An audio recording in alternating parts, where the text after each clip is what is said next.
It's Father's Day weekend, and whether you're a dad, a stepdad, foster dad, granddad, spiritual father, or a man stepping into the gap for someone who never had a dad, this episode is for you.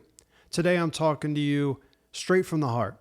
No hype, no BS, just raw and real, as always, about the calling, the weight, and the gift of being a dad. I am not a perfect father. Never claimed to be. Far from it. Yes, I've done some things right as a dad, but I've also made my fair share of mistakes. There are things, dude, I wish I could go back and do completely different. And maybe you feel that way too.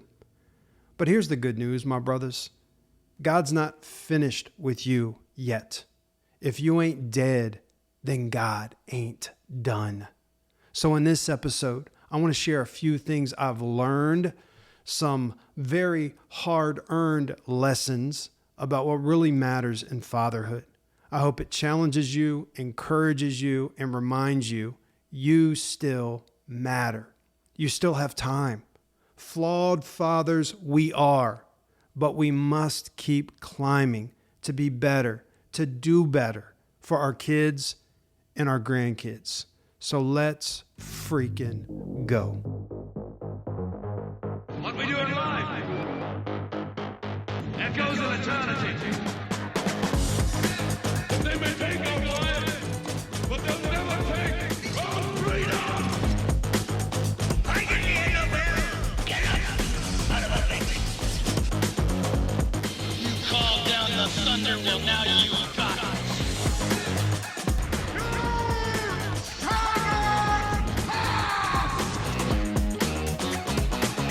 Oh yeah, y'all know what time it is. You're listening to the Grizz Podcast. It's gonna be raw, it's gonna be real, and it's gonna be relevant. We're here to guide, encourage, and equip you to live the manly life that God is calling you to live. It's time for you to step up and man up. Now here's our host, Jason George.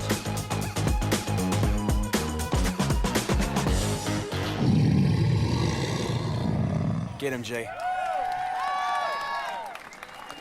Yo, thanks for tuning in and listening to the Grizz Podcast, all my brothers from other mothers around the world. Today is Sunday, June 15th, 2025. When I'm recording this, it is Father's Day, so happy Father's Day to all of you flawed fathers out there.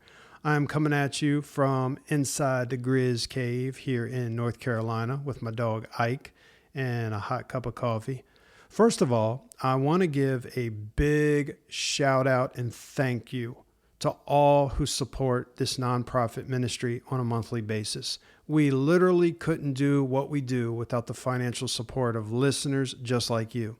So if you're a regular listener to the Grizz Podcast and you tune in every week and this podcast is really a blessing to you, and every time an episode drops, you're like, oh man, there's a new episode of Grizz, then man, listen, consider being a blessing back by becoming one of our monthly supporters.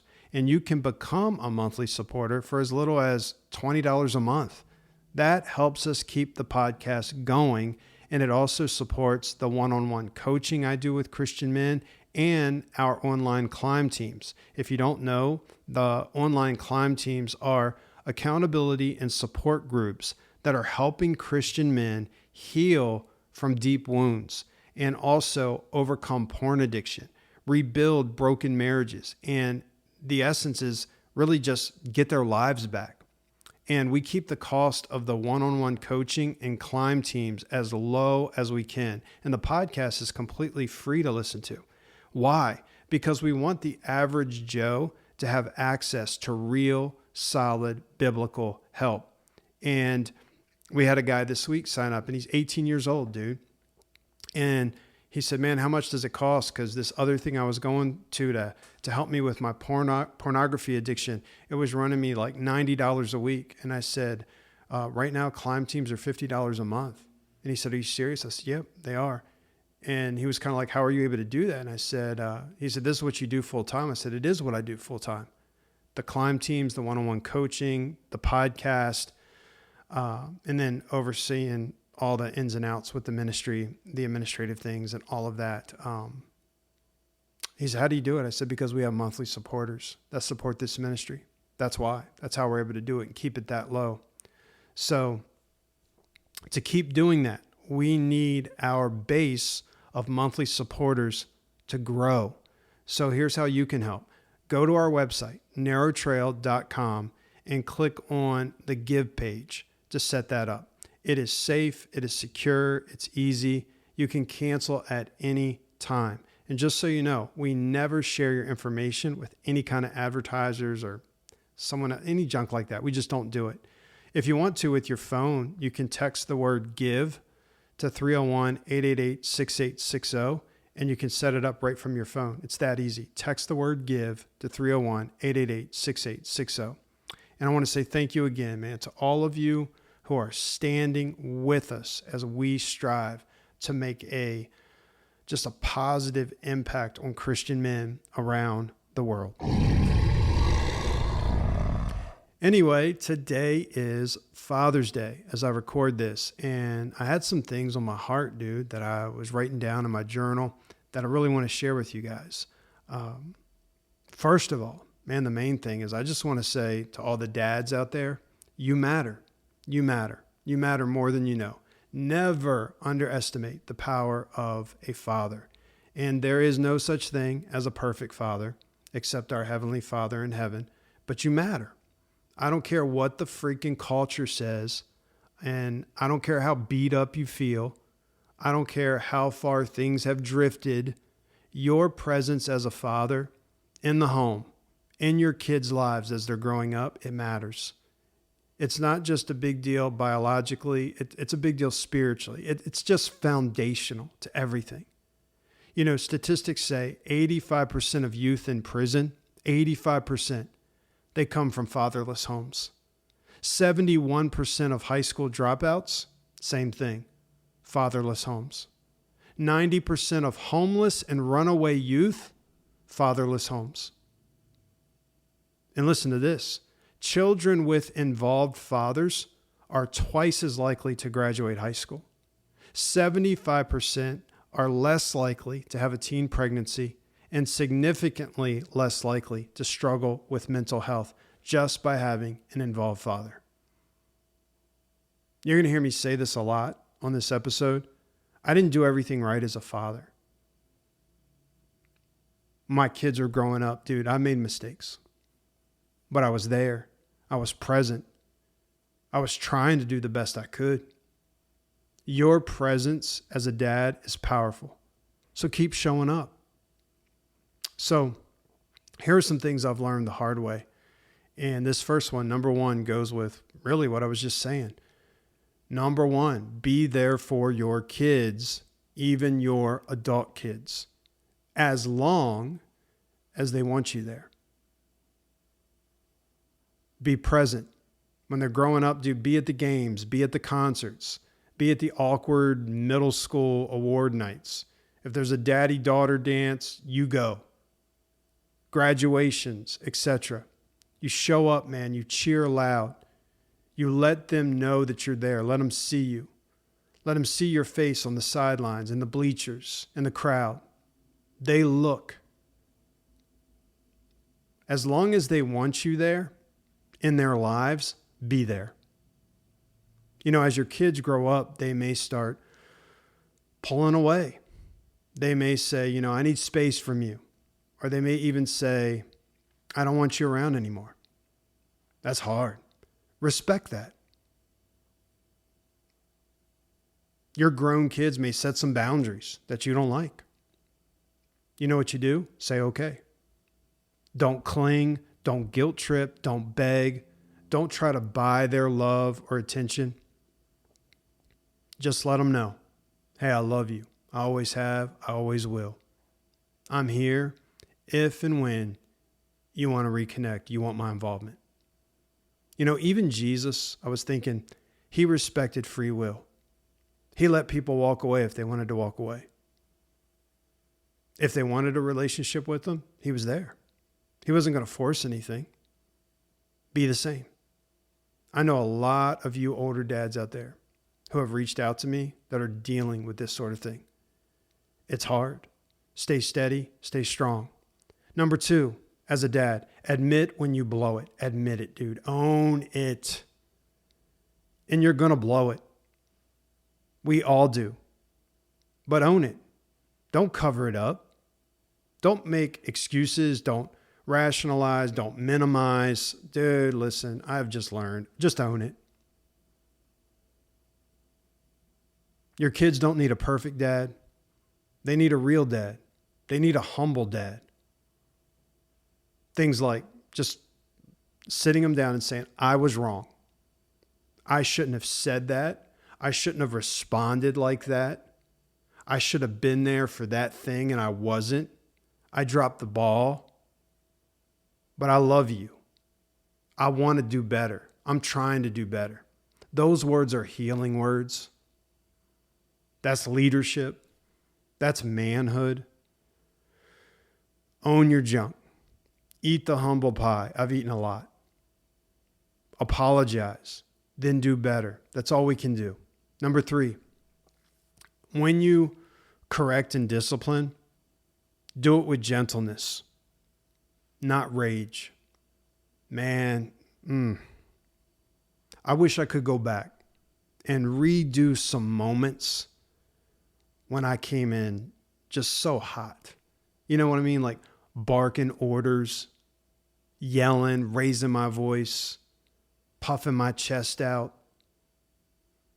Intimidated my kids doing some of that. Why did I do that? Maybe it's because I was stressed. Maybe I was triggered by something they said, they did. Maybe it was I'm just, acting the same way, parenting the same way that I was parented, which I can't stand because there were so many things about the way that I was parented, the way I was treated growing up that I said, I'm never going to do that. And then there's times you're just like, what the heck? I just acted like the same thing I had growing up. And I hate that. Some of you are like shaking your head. You're like, I know, I've done the same thing.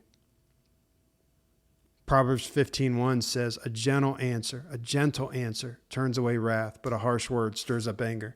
Some of you are like, oh yeah, man, I have that verse memorized. Great. Do we practice that with our own kids? A gentle answer or a gentle response turns away wrath. A harsh word stirs up anger. Dads, correct with clarity, but correct with love. Don't discipline your kids to control. Do it to train. Walk away if you need to. Cool off. Talk to a friend. Then come back and deal with your kids or your teens or even your adult children when you're calm. Man, there's so many times I should have done this better. You see, when you're not calm, you're not thinking right. You're not talking right. You're not responding right. Your kids, your teens, your grown adult children, they will press your buttons. They know what your buttons are. Correct and discipline with gentleness. Walk away. Talk to a friend, talk to someone, talk to a freaking therapist, and then come back. And then deal out the correction or the discipline that you have to in a calm way. Number 4, let your kids struggle. Let your kids struggle. You say, what do you mean by that? I don't want them to struggle. I don't want them to struggle the way I had to struggle. I'm trying to provide a better life than I had. Listen, let your kids struggle. Don't do everything for your kids. Don't rescue them from every hard thing that comes their way. I mean, I get when they're really young, there's some things you're like, yo, get out of the way. Papa Bear is here. I'm going to take care of this. Yes, I get that. Don't buy them everything they want. Don't fight all their battles for them. Don't bail them out. That doesn't build warriors. If you do that kind of stuff, I'm telling you, you know what you're going to build? Weak, spoiled, lazy, self-entitled, narcissistic brats. Let them work. Let them fail. Let them figure out how to deal with difficult people, to stand up for themselves. Let them clean up their own room. Let them clean their own car. Let them learn how to fix their own flat tire, take their own car to the mechanic shop, to pay their own bills.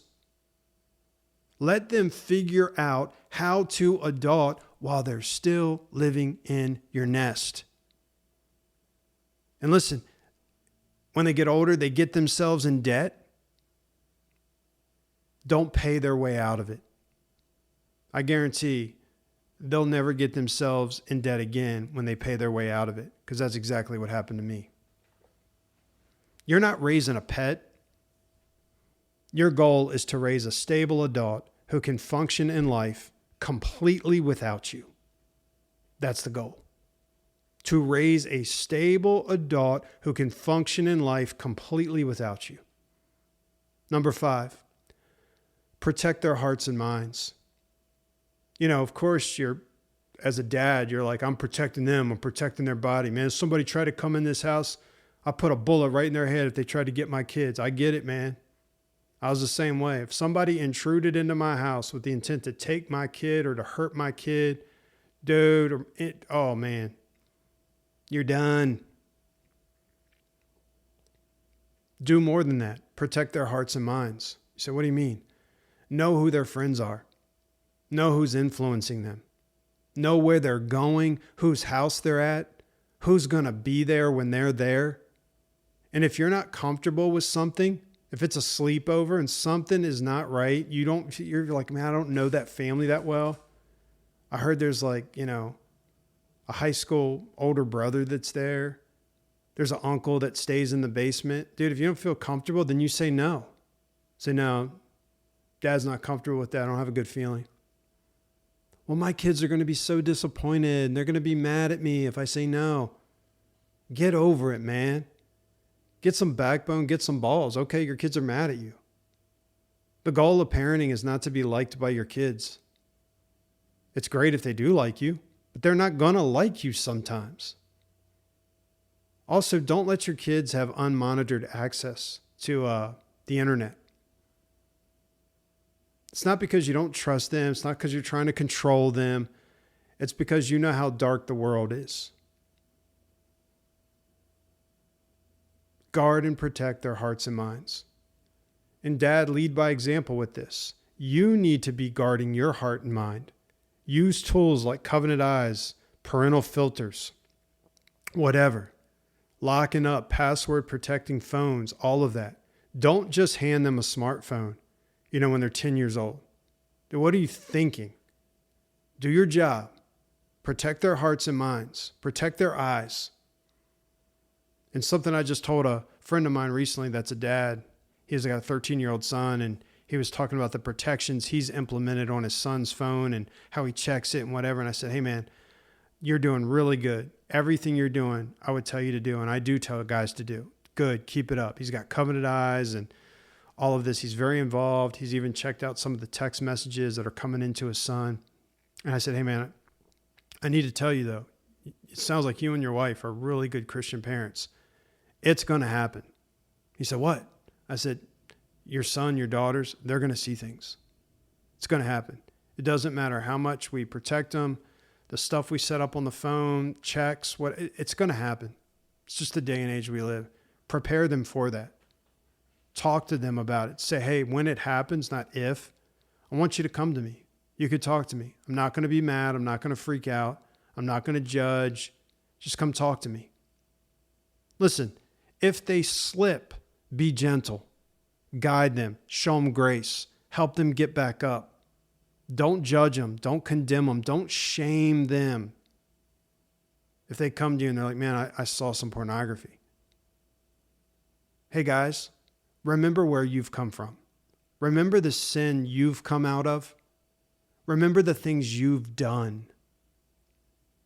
You want your kids to be able to come to you when they mess up, when they blow it, when they make a stupid mistake. Don't shame them. Help them. I'm not just talking about with pornography. Hey, man, if they get tempted and they fall into peer pressure and they drink at that party, if they smoke some weed at that party, I don't care if they tripped acid. Be awesome if they could come to you and tell you that and say, I know you're going to be mad. Say, just tell me. It may make me mad, but I'll stay calm, like what happened? If your son comes to you and says, yeah, I'm having sex with my girlfriend, stay calm. For many of us, that means don't be like your mom or dad were to you, right? Man, you start yelling, you start freaking out, judging, condemning, shaming them. What are they going to do? They're not going to tell you anything else. They're going to go into hiding. That can easily breed addiction, by the way. Number 6, speak life over your kids. Speak life over your kids.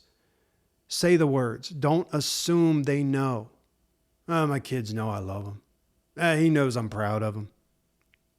Man, I just want to hit a guy like that, in the stomach. He's like, man, what you hit me for? Wake up, man. Words are powerful. I love you. I'm proud of you. You're strong. You're kind. You're smart.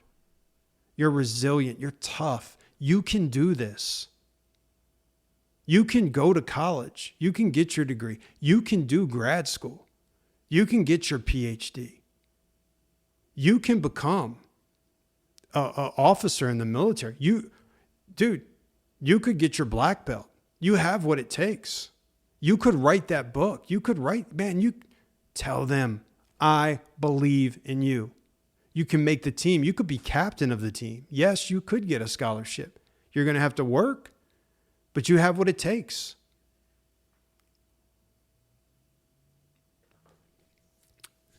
I'm not embarrassed that in many ways, all 3 of my kids are smarter and stronger than me, more gifted than me. Good, praise God. Go do something meaningful with that. That'll change lives. Good, go. I remember years ago, my son was wrestling. It was a struggle at first when he started, and we kept at it. Practices, camps, clinics, all of that. And he started getting really good. He started placing in tournaments. Then there were some tournaments that he won. He was winning more and more matches. And one of my old friends from high school that was on my wrestling team that was a much better wrestler than me, he texted me or made a comment on Facebook one time when I posted a pic of my son, winning a tournament and holding his bracket. He says something like, wow, Jason, did you ever get one of those? If you did, you didn't get many. He's doing much better than you. And he was, doing it to trash talk me. I didn't miss a beat. I responded right away. I said, good, then mission accomplished. I want my kids to do better than me. I want them to go further than me. Be better than me. Make more money than me. Get more degrees than me. Be a better spouse. Be a better husband, parent.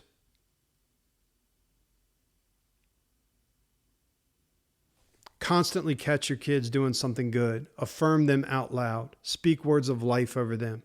That way, when you have to correct them for something stupid they've done, they know that's not the norm. They know my dad is typically praising me, affirming me, building me up. Proverbs 18:1, death and life are in the power of the tongue. Death and life. Your tongue can either harm or heal. That's what it's saying. Number 7, pray for your kids every single day. Every single day. Man, I pray for my kids several times a day. I pray for them in the morning when I have my quiet time, but there's times throughout the day they just cross my mind. I just start praying for them. Every one of them. Your kids are going to face a lot of problems in life. You're not going to be able to fix them all. But you can hit your knees and you can bring them before the throne of grace. There's going to come a time, your kids, dude, they may not listen to you anymore. Your grown adult kids, they may not want anything to do with you anymore. They may not want anything to do with the Lord or the Bible or the church. I know that's hard for some of you young parents to think. No, that's never going to happen to us. No, we're going to raise our kids right. Yeah, we know how to do this. Okay. Listen, your kids may not want anything to do with that or anything to do with you. That doesn't mean you're a failure as a father. I have failed as a father, but that doesn't mean I'm a failure. You learn from it. You make the needed changes. You own your stuff. You apologize. You do better. And you keep praying for them. You stay the course, Dad. You keep being the man you need to be. And you give them over to God constantly. I was thinking about how at the beginning of the book of Job, chapter 1, how it says that Job offered sacrifices for his kids constantly, just in case they had sinned. He was always just spiritually trying to get the back of his kids, get their back. That's a father's intercession. Number 8,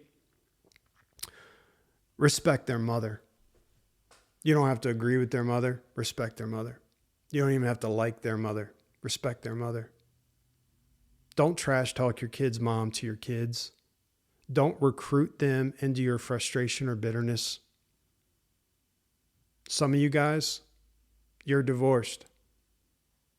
Even if things didn't end well between you and their mother, don't disrespect her to your kids.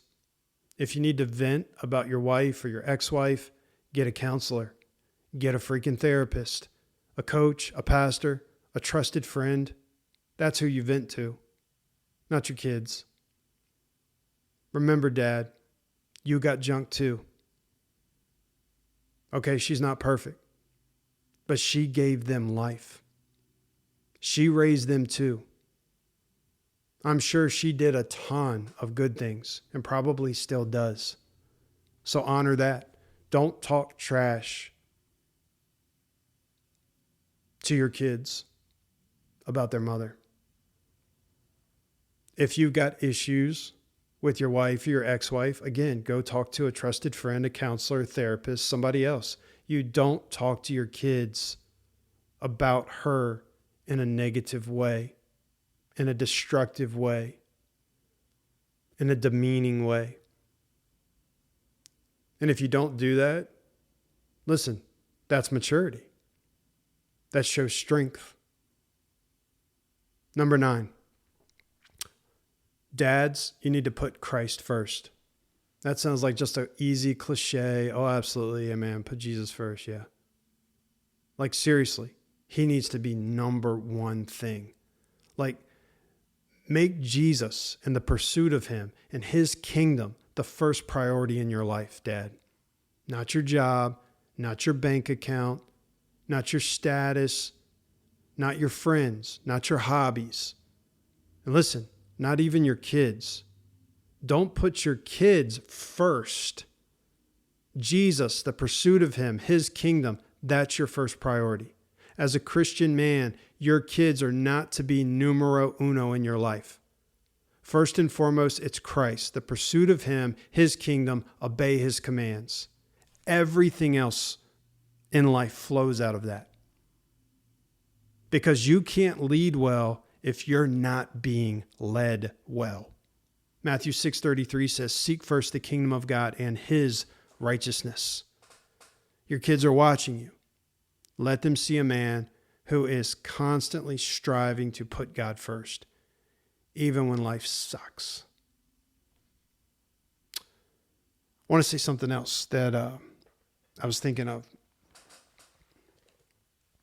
When kids pull away, some of you listening today, your kids are grown. They're not really talking to you. They've distanced themselves from you, and it's not what you want. Maybe they're angry. Maybe you messed up. Maybe they're bitter for something that wasn't your fault. Maybe it was your fault. Maybe it's something they've done. It's not even you. They did something and they don't want to be around you because of what, I don't know. I do know that like your heart aches. It sucks. Here's what I want to say to you. Don't chase them down. Don't guilt them. Don't beg them. Don't try to buy their attention and their love. Don't try to force connection. Instead, love them, even if it's from afar. Pray for them daily. Tell them you're here for them when they're ready. Sometimes you have to set healthy boundaries. If there's things like continual disrespect, manipulation, gaslighting, whatever. Like, I get it. Sometimes you have to do that. Dr. Henry Cloud said, you get what you tolerate. You get what you tolerate. It's so true. So sometimes you have to set boundaries, even as a parent. Lack of boundaries invites a lack of respect. People can't respect your boundaries. Dude, people who can't respect your boundaries are often the ones who benefited most from you not having any. One of the authors that I've really appreciated over the last year or two that I've been reading is Liza Turkhurst. I think it's Liza. A couple quotes from her that really resonated with me is, you can't set a boundary with the goal of controlling another person. Boundaries are for your protection, not their punishment. You're not trying to punish somebody when you set boundaries. That's not what you're doing.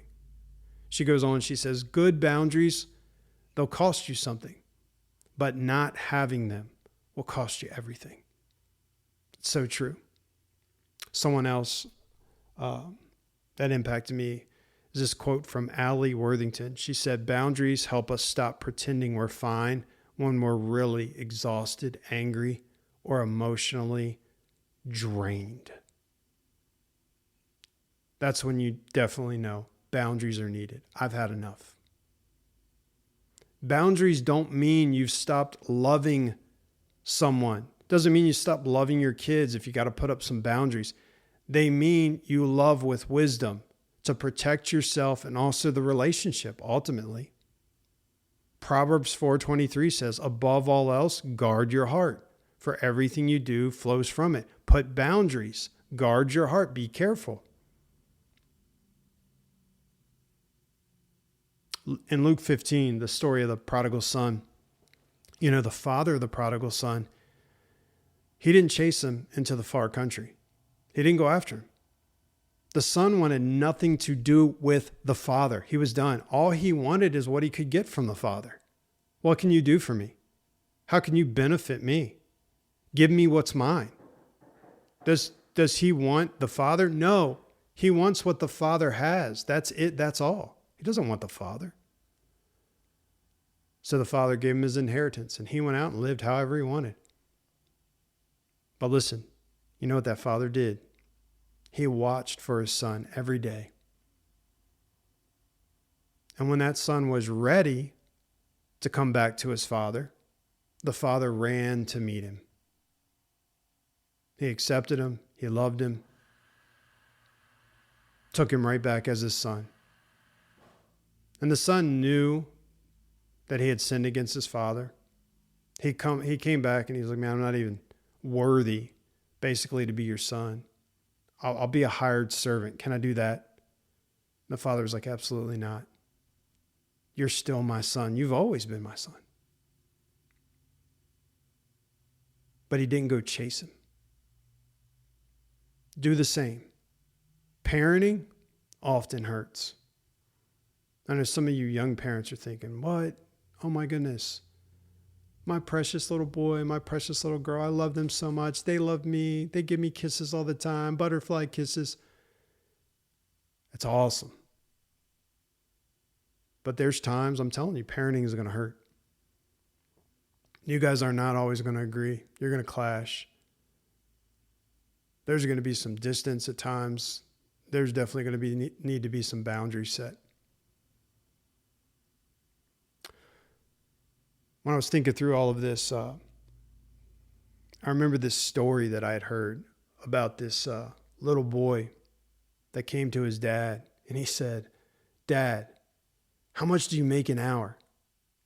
And the dad was like super tired. He was like distracted. He was frustrated. And so he just like snapped at his son right in that moment. He's like, man, that's none of your business. And the little boy went away. And the dad just started thinking, like, why did he ask me that? So the dad goes back to him later, and he was calmed down. He said, hey, son, why did you want to know that? And the little boy said, Dad, I was just wondering if I saved up enough money, if I could maybe buy an hour of your time.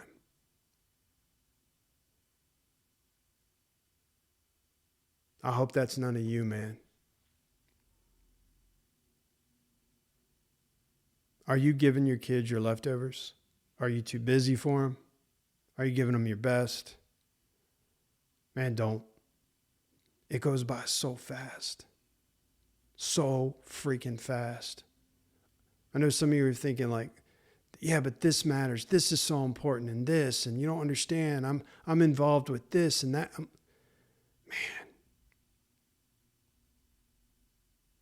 Dads, when it's all said and done, your kids won't care how much money you made.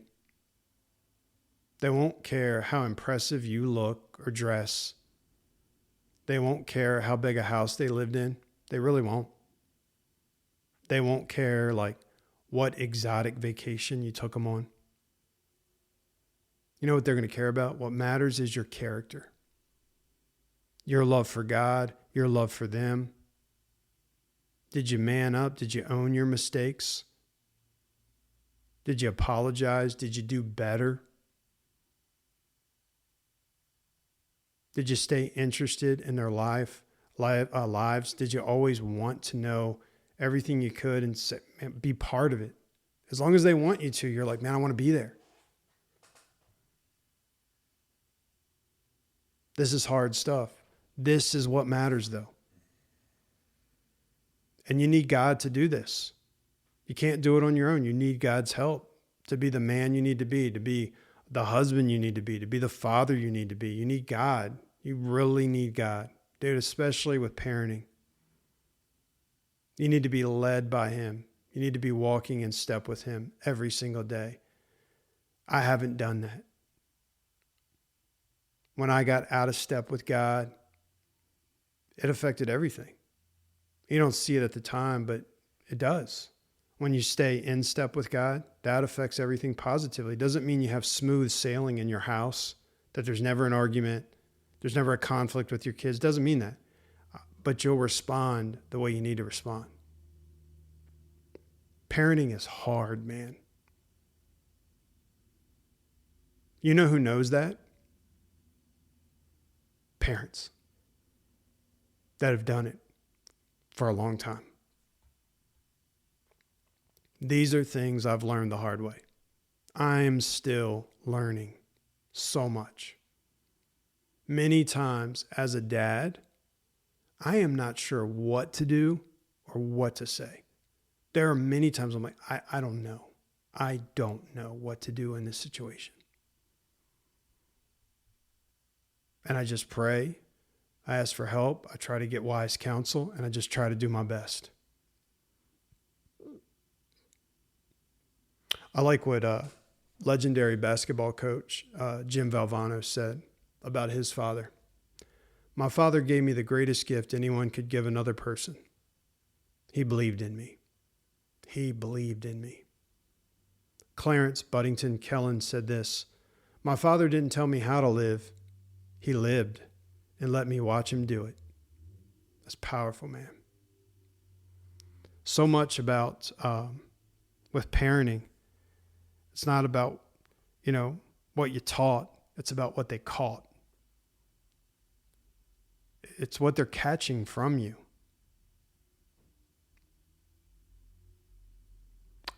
I don't care for him as a president, but something Barack Obama said years ago that he is so spot on with also resonates. What makes you a man is not the ability to have a child. It's the courage to raise one. Hang in there, dads. You're a flawed father, just like me. You keep climbing.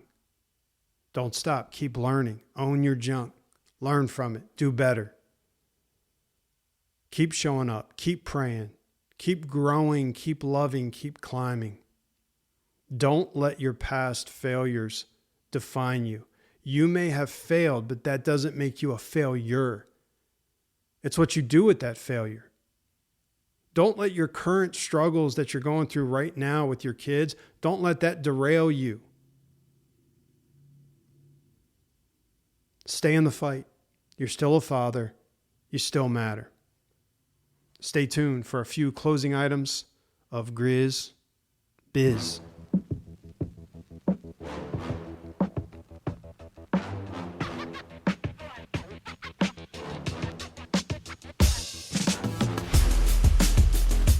Hey guys, if this episode encouraged you, please copy the link, share it with a friend who needs it. Why would you keep it to yourself? Also, wherever you're listening to the Grizz podcast, hit the subscribe button, leave us a quick rating and review. That really helps us. Also, if you'd like to connect with me, shoot me an email anytime, jason@narrowtrail.com. I love hearing from our listeners. Also, I want to say protect yourself and your kids online with the best in internet accountability software. Sign up today for Covenant Eyes and use the promo code GRIZZIN. Grizzin, Grizzin.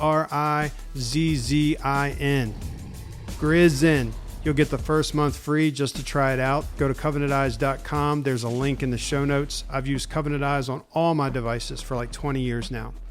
To learn more about doing some one-on-one coaching with me or joining one of our online climb teams, just go to our website, narrowtrail.com. That's all I got for this episode, guys. Thanks again for listening. Grizz is out.